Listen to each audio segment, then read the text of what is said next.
Bene, questa fusione ve la raccontiamo anche con i pensieri delle figure primarie a livello istituzionale del nostro Veneto e anche attraverso i pensieri di alcune figure carismatiche del mondo economico della nostra regione. Il servizio.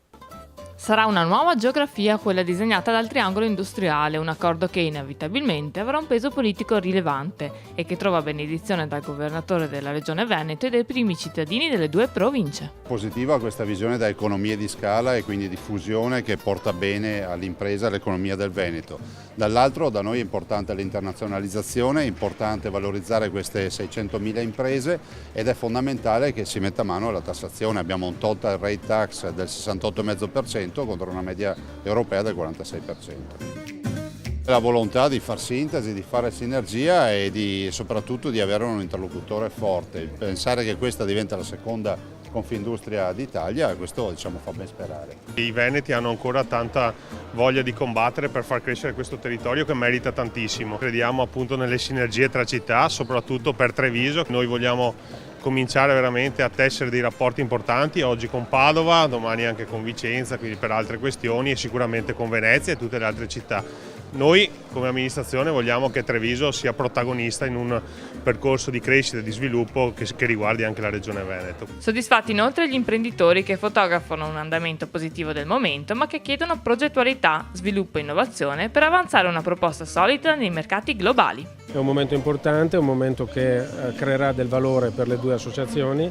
Noi abbiamo un 1,7% di PIL di ripresa contro un 1,5% del tessuto nazionale, però è una crescita a due vie, c'è sicuramente una parte dell'impresa che sta riprendendo in modo importante, c'è una parte dell'impresa che invece non sta riprendendo, è ancora molto in crisi e quindi ha bisogno di altre manovre importanti.